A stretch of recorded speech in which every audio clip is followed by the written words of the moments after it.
Bonjour tout le monde, on se retrouve aujourd'hui pour un Get Ready With Me nouveauté. Nous allons parler de la nouvelle palette rétro de Natasha Denona. Je vais vous présenter aussi le nouvel anti-cerne de Anastasia Beverly Hills. Alors pour l'anti-cerne c'est un crash test, pour la palette je l'ai déjà testé 2 fois. Je vais aussi vous parler de la nouvelle palette teint de chez By Terry que je teste maintenant depuis un petit moment, la Hyaluronic Hydra Powder. Et nous allons tester ensemble, donc là à nouveau on est sur un crash test pour ce produit, le nouvel enlumineur de chez Dior qui a l'air comme ça vraiment très joli, c'est le Dior Forever Couture Luminizer. Voilà pour le programme de ces nouveautés. Je commence tout de suite par le maquillage des yeux et je vais utiliser donc la rétro palette de Natasha Denona qui coûte 69 € il me semble sur le site de Sephora. Les codes promo quand il y en a, et ça dépend pour qui, ça aussi on en a parlé sur Instagram, ça a été toute une histoire ces codes promo, mais voilà, les codes promo, quand vous arrivez à en avoir, passent sur la marque Natasha Denona. Donc moi quand j'ai acheté cette palette, je l'ai payé plein pot, 69 €. On a 15 ombres à paupières dans cette palette là, des mats poudre classiques, des mats entre la crème et la poudre, et ensuite au niveau des lumineux, on a des lumineux scintillants pailletés à multi-reflets. Ce sont les paillettes qui ont différentes couleurs qui vont apporter différents reflets à ces fards. Ensuite on a des lumineux vraiment métallisés, et on a des lumineux satinés irisés qui ne sont pas métallisés mais qui sont quand même, vous allez voir, très crémeux et très fondants sous le doigt. Et pour avoir déjà un petit peu testé cette palette, je peux vous dire que je retrouve la même qualité que dans la Glam Palette qui fait partie de mon top 3 palette de toute ma collection maquillage, et pourtant on est sur des tons froids et des tons neutres, mais c'est une palette dont je raffole et franchement je pense que je vais tout autant raffoler de cette rétro palette de Natasha Denona. Alors je voulais éclaircir un petit point avec vous. J'ai reçu quelques messages sur Instagram où vous vous moquiez un petit peu de moi gentiment hein, en me disant non mais je croyais que t'allais pas craquer, qu'elle te plaisait pas, que t'étais déçue et tout. Alors je n'ai jamais dit que je n'allais pas craquer ou qu'elle ne me plaisait pas.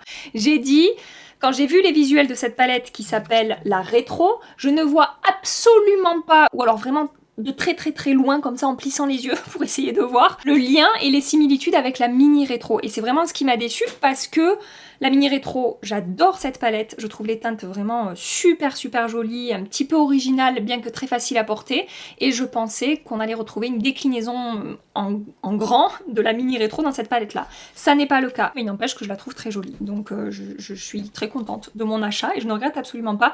Et ce que j'aime également beaucoup avec cette palette, c'est que je trouve qu'elle complète, mais vraiment super bien, la Glam Palette. Et d'ailleurs, elle a expliqué sur son compte Instagram, quand elle a présenté la rétro palette, que c'était comme une continuité, en fait, de la Glam Palette, mais dans des tons vieux rose vintage.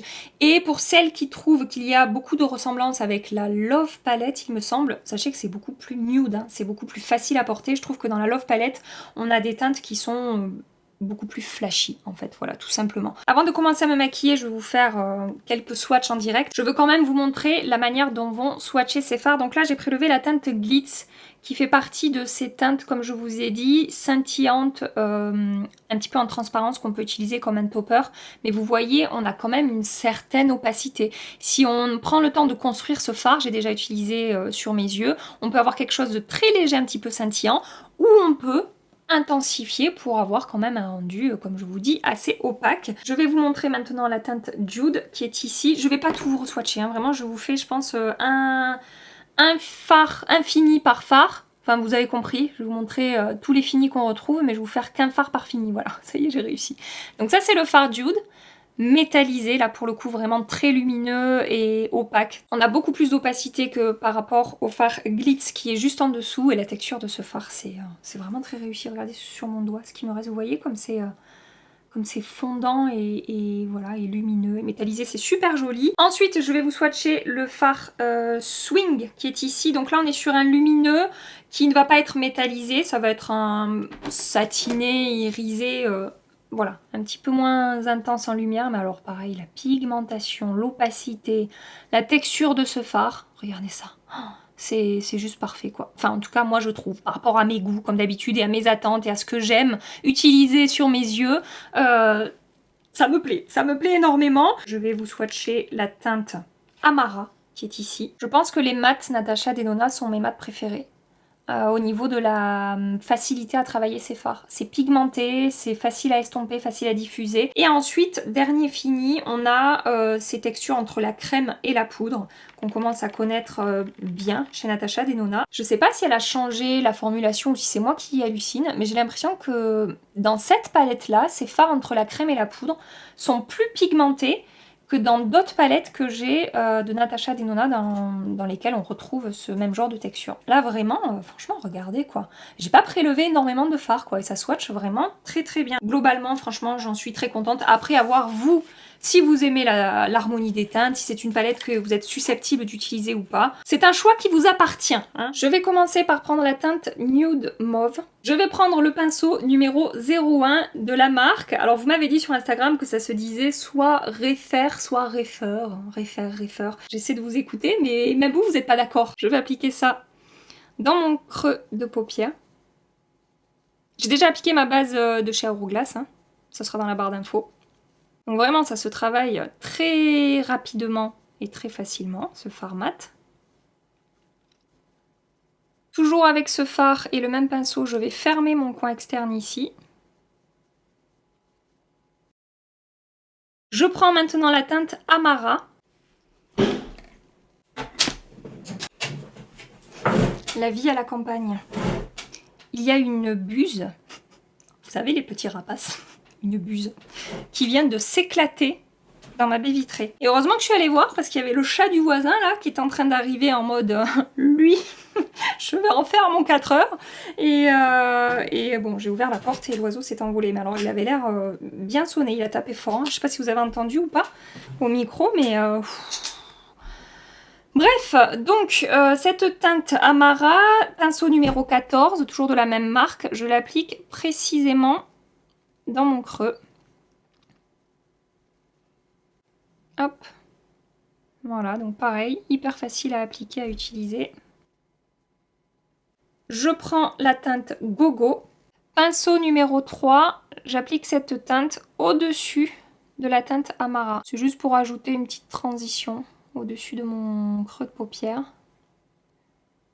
Voilà. Je prends maintenant la teinte Swing. Avec le pinceau Précision Buffer de Nabla, je l'applique dans mon coin externe. Je vais fermer encore une fois mon coin externe. Et je remonte un peu dans mon creux. Donc là, ce pinceau, ça va d'abord me permettre de déposer la teinte. Voilà, je l'étire un petit peu, vous voyez, le long du ras de cils inférieur, là. Et je fais un angle au coin externe. Après, il n'est pas super précis, ce pinceau, donc... je fais un peu n'importe quoi, hein, on a l'habitude. Je reprends le pinceau 01 et je vais estomper les bords de cette teinte. Donc jusque là, je pense que vous avez pu le voir, aucune difficulté à travailler les fards, pigmentation très bonne. Juste, je réintensifie un petit peu plus. Voilà. Je prends la teinte psychédélique et au doigt, je vais l'appliquer sur ma paupière mobile. Bon, comme d'hab, les lumineux, vous pouvez les utiliser soit secs, soit humidifiés. Si vous voulez un petit peu plus d'intensité, qu'est-ce qu'il est beau ce fard. Oh, j'adore. Si vous voulez un petit peu plus d'intensité, il vous suffit d'humidifier un pinceau pour avoir voilà, plus d'opacité et peut-être plus de lumière. Mais moi, j'aime bien ce côté très scintillant qu'il a. Et en même temps, comme je vous ai dit, on peut quand même le construire un petit peu. Donc, c'est pas complètement en transparence. Ce fard psychédélique, on a des paillettes un petit peu bleutées à l'intérieur, en tout cas on a certains reflets un petit peu bleutés. On a également un petit peu de rose avec une base glacée. Sur le fard glitz scintillant, on aura quelque chose de plus doré, rose doré, alors que là c'est rose bleuté. Voilà. J'ai humidifié un pinceau 18 de chez Anastasia et je vais un petit peu mieux définir mon creux ici avec justement cette teinte psychédélique là. Parce qu'au doigt, ça marque bien, mais des fois, on n'est pas très précis. J'ai repris la teinte Amara. C'est la deuxième teinte que j'ai appliquée dans mon creux. Et avec le pinceau 03, toujours de la même marque, je redéfinis un petit peu mon creux ici. Hop. Voilà. Et j'ai repris la teinte Swing un petit peu pour redéfinir mon coin externe. Et je prends maintenant la teinte Rébellion. Et avec un pinceau 226 de chez Zoeva, je vais tracer un trait de liner. Alors je ne vais pas partir du coin interne de mon œil. Enfin, c'est même pas que je vais faire un trait de liner, c'est que je fais un trait un petit peu fumé le long du ras de cils inférieur. Je m'arrête ici, aux 2/3 à peu près de ma paupière mobile. Et j'étire ça dans mon coin externe.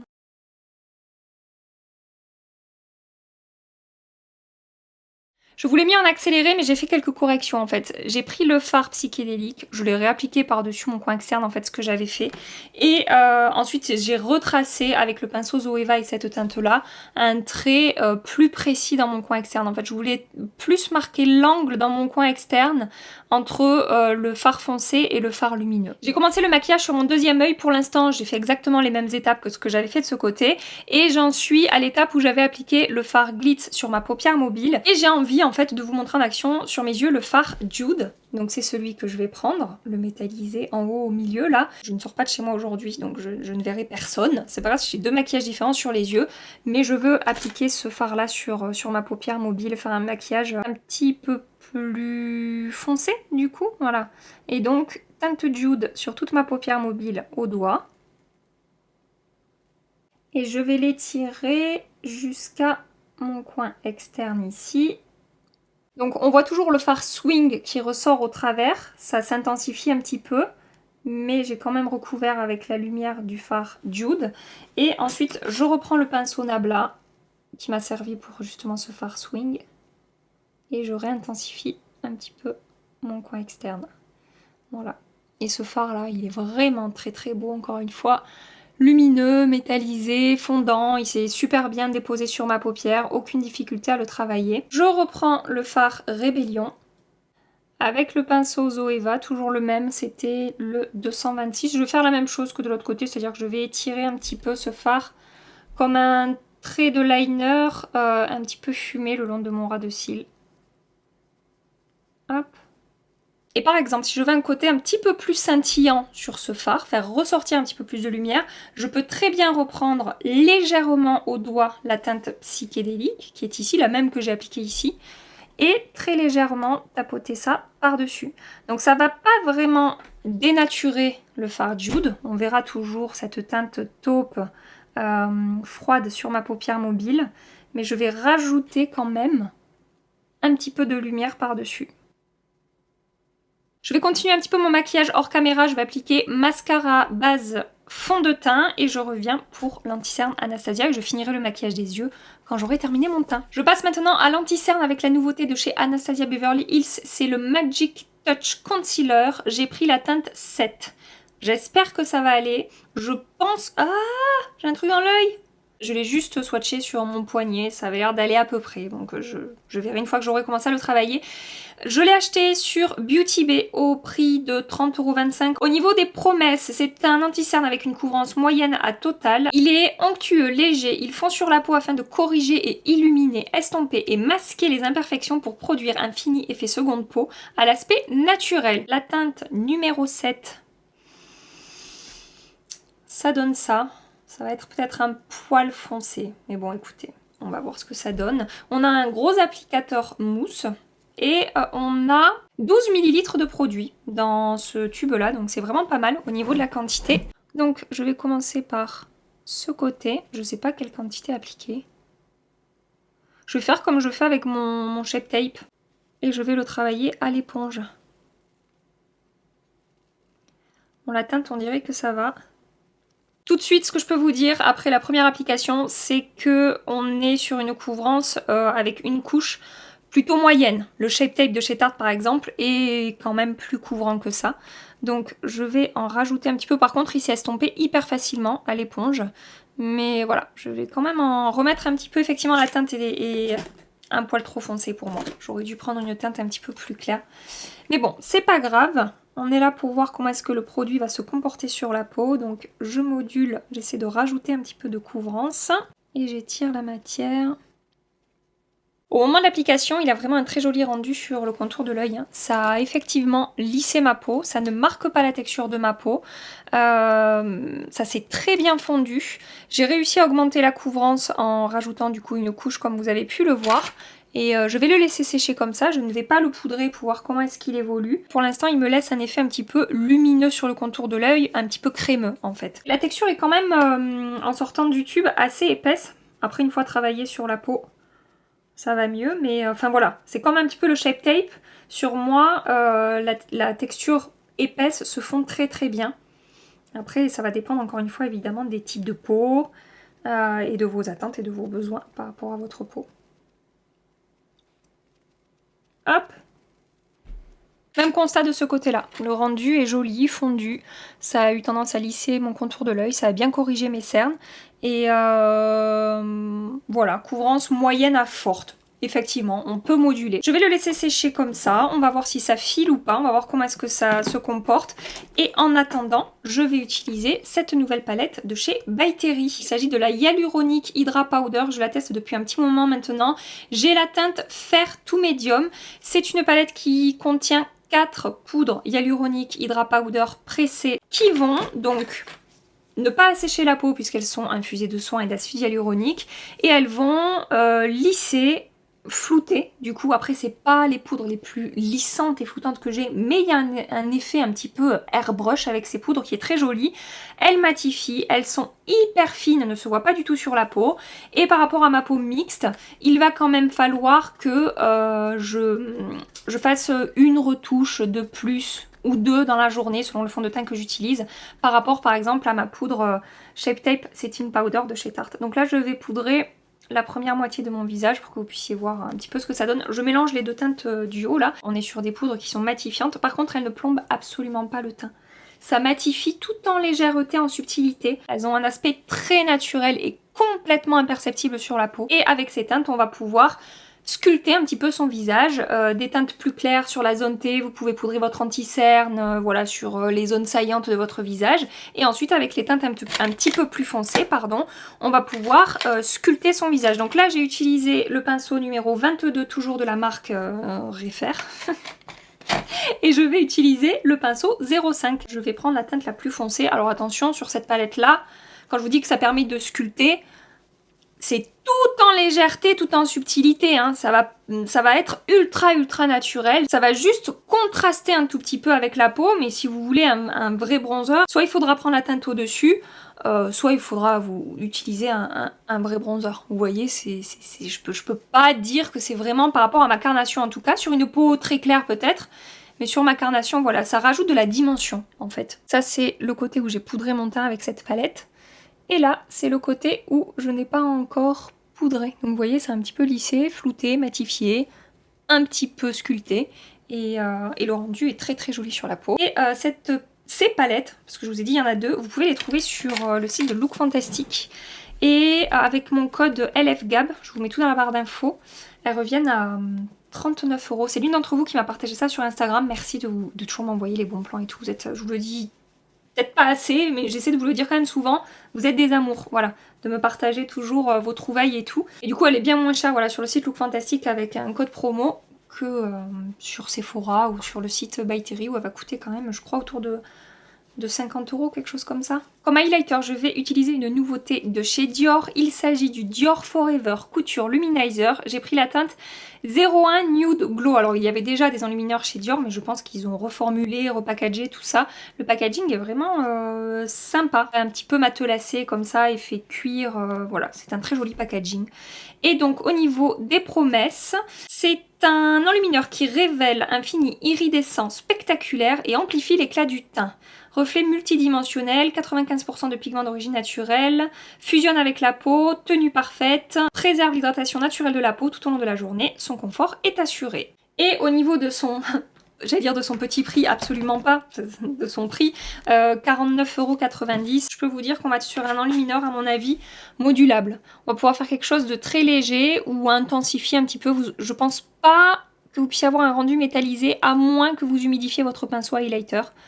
Mais la texture a l'air très fine. Je prends le pinceau highlighter de chez Nabla. Et je vais déposer ça sur le haut de ma joue. Première couche. Alors effectivement, texture ultra fine et rendue très naturelle à la première application. Je vais en rajouter. Voilà, donc on peut moduler. La texture reste super fine sur la peau. Oh, c'est très joli. Franchement, je crois que c'est très joli cet enlumineur. C'est vraiment très fin, très fondu à la peau. Vous voyez cet effet crémeux fondu que j'ai sur la peau là? Et ben c'est exactement pareil en réalité. Je sais pas si c'est l'effet mouillé que je vois ou s'il y a un tout petit côté un petit peu scintillant. Il y a des enlumineurs qui sont subtilement scintillants, ça peut passer des fois, et des fois c'est trop.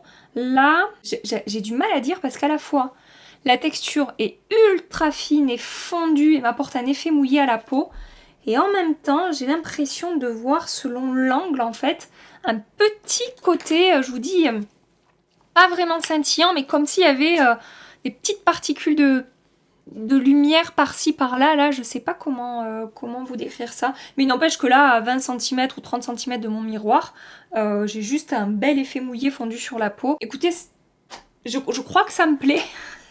C'est super hein, ce que je vous dis. Je vais terminer mon maquillage des yeux. Je prends la teinte Andy. Je l'applique avec le pinceau numéro 2 le long de mon ras de cils inférieur. Je pars pas directement du coin interne, je pars ici à peu près.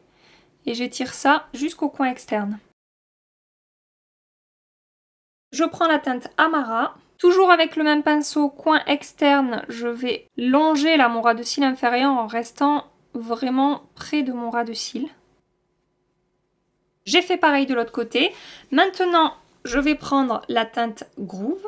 Avec le pinceau 03, je vais encore une fois intensifier mon ras de cils inférieur, surtout au coin externe. Et je vais rejoindre en fait l'espèce de trait de liner que j'avais fait au-dessus là. Je vais essayer de joindre les deux pour que ça fasse comme une pointe dans mon coin externe. Je veux qu'il y ait une espèce de continuité au niveau de la forme en fait. Je prends la teinte psychédélique. Avec un pinceau numéro 23, je vais l'appliquer le long de mon ras de cils inférieur en partant du coin interne et rejoindre ce que j'ai fait le long de mon ras de cils inférieur. Voilà. Et je l'applique aussi en touche de lumière dans mon coin interne là. Écoutez, je vais pas m'embêter, je vais faire exactement pareil de l'autre côté. Je pense que ça peut être sympa cette teinte en ras de cils inférieur. Hop, coin interne, touche de lumière. Et je vais quand même un petit peu appliquer de la teinte Jude. Donc c'est le top métallisé que j'ai appliqué au-dessus. Toujours avec le même pinceau pour que ça se fonde bien ici au ras de cils inférieur. Côté droit dans ma muqueuse, je vais appliquer un crayon Cher, c'est le Colorful de Sephora, le 12h Colorful, c'est la teinte la plus claire. Enfin la plus claire non, mais c'est le 54 Coconut, c'est version mat, couleur Cher. Hop. Et de l'autre côté, pour un effet un petit peu plus smoky, crayon noir, c'est le Précision Waterproof en teinte black de By Terry. Il est gras. Il est gras, il est gras, il est gras. J'essaie d'en appliquer dans ma muqueuse au-dessus, mais alors moi j'arrive jamais à le faire ça me fait pleurer. Et après ça bousille mon maquillage. Et après on me dit hey, Gaby, tu devrais appliquer du truc dans ta muqueuse. Et moi je vous écoute. Hein? Et après il m'arrive des catastrophes. Je vais juste rajouter un petit peu de la teinte Amara là au ras de cils inférieur. J'ai envie que ça soit un peu plus smoky encore. N'hésitez pas à faire des petits ajustements sur vos maquillages comme ça. Quand vous avez fini, vous regardez un petit peu de loin et vous vous dites là il manque ça, ou pas, ou là il faudrait enlever ça, ou là il faut tout recommencer. Mais là je pense que je vais m'arrêter là. C'était plus pour vous parler de la qualité des fards et de la palette, plus que de vous faire vraiment un tuto. Après j'espère que le résultat du make-up vous plaît, hein, mais comme d'hab, hein, si vous cherchez des trucs ultra sophistiqués, ultra travaillé, graphique et tout, ouais, c'est pas chez moi les amis. Vous vous êtes trompés de chaîne. Je vais quand même enlever mes petites barrettes de youtubeuse. Je reviendrai... Ah, attendez, j'ai pas regardé la tenue de l'anti-cerne Anastasia pour l'instant. Il a très bien séché. Globalement, franchement, c'est pas mal du tout. Au niveau de l'anti-cerne, je trouve qu'il a un très joli rendu sur ma peau pour l'instant. Je vous retrouve dans quelques heures pour faire un point avec vous et pour voir comment aura tenu cet anti-cerne. À tout à l'heure. Ça fait 11 heures à peu près que je porte le maquillage. J'ai fait une retouche sur ma zone T en milieu de journée, ça devait faire 5-6 heures que je portais le maquillage. Et vous voyez là de nouveau, je brille quand même pas mal, j'ai besoin d'une retouche. Par contre, attendez, avant de faire la retouche, je vais vous montrer pour les poudres by Terry. Je n'ai pas du tout d'effet de matière sur la peau. Vraiment, voilà, je brille plus qu'avec d'autres poudres. Mais par contre, ça reste complètement imperceptible au niveau de la texture. Et quand je fais mes retouches, ça se passe très bien. C'est-à-dire que tout revient en place, il n'y a pas d'épaisseur. Sur les yeux, vous pouvez voir que ça a très bien tenu. L'enlumineur Dior, il n'a pas bougé non plus. Avec le sébum et tout, il est encore plus fondu en fin de journée que quand je l'ai appliqué. Il était déjà bien fondu et invisible en termes de texture sur la peau. Et là, ça fait encore plus un effet seconde peau. Donc c'est vraiment joli. Et l'anti-cerne Anastasia, j'ai oublié de vous dire ça à la fin de mon make-up tout à l'heure, il a un fini semi-mat. Il est moins mat par exemple que le Shape Tape version originale de chez Tarte pour vous faire voilà, une comparaison. Et par contre je trouve qu'il tient moins bien dans la journée peut-être. En fait je trouve que j'ai pas un super joli contour de l'œil. J'ai des anti-cernes en fin de journée qui m'apportent plus un effet encore un petit peu peau en bonne santé. Là j'ai l'impression que ça me fait un dessous d'œil quand même fatiguée. Après je suis fatiguée là ces derniers jours. C'est pas moche hein, et il garde un petit peu d'éclat aussi en fin de journée. Mais c'est pas mon préféré non plus. Donc il faut que je le reteste quand je serai un petit peu moins fatiguée peut-être, que ça lui donnera un petit peu plus de chance. Mais pour l'instant pas de coup de cœur particulier pour cette anti-cerne qui est bien mais qui est pas sans sas quoi, voilà. Et je voulais rajouter une chose juste par rapport à la palette, aux palettes Natasha Denona, en particulier la bronze, la glam et maintenant la rétro.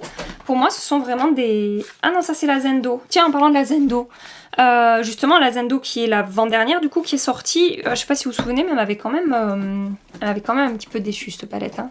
Les lumineux, c'était pas une cata mais franchement je m'en sers pas souvent et voilà, j'avais été un peu déçue des lumineux dans cette palette-là, donc je suis contente de retrouver dans la rétro palette des lumineux de Natasha Denona que j'adore, crémeux, fondants, pigmentés, onctueux, longue tenue, tout ce que vous voulez. Ce que je voulais vous dire, c'est qu'avec ces trois palettes-là, je trouve qu'on est sur vraiment des basiques d'excellente qualité. On a une palette à ton chaud, très chaud, marron, doré, cuivre, terracotta, elle est géniale pour ça, la bronze palette. On a la glam palette pour des tons neutres et des tons froids, je la trouve également superbe, enfin je vous en ai assez parlé. Et donc maintenant je trouve que c'est la rétro qui vient compléter cette gamme justement de basiques et de palettes à thème avec des tons neutres, froids, comme je vous ai dit, rose... rose, mauve, rose, vieux rose quoi. Voilà, donc je suis super contente d'avoir intégré cette rétro palette dans ma petite collection de basiques de Natasha Denona. Et je vais vous laisser ici parce qu'il est 22h32 et que je pense qu'il est temps que j'éteigne cette caméra. J'espère que cette vidéo vous a plu. Si c'est le cas, vous pouvez la liker. Si vous avez craqué sur la palette ou sur un des produits que j'ai présenté aujourd'hui, que vous le connaissez, venez partager votre avis. Et on se retrouve dimanche pour cette fameuse vidéo dupe que je devais vous sortir dimanche dernier mais que j'ai décalée à dimanche prochain. Voilà, donc dans ma prochaine vidéo, on aura quelques dupes make-up à petit prix. En attendant dimanche, je vous fais des milliards et des milliards de bisous. Prenez soin de vous et à très bientôt. Bye bye. J'ai du mal. N'importe quoi.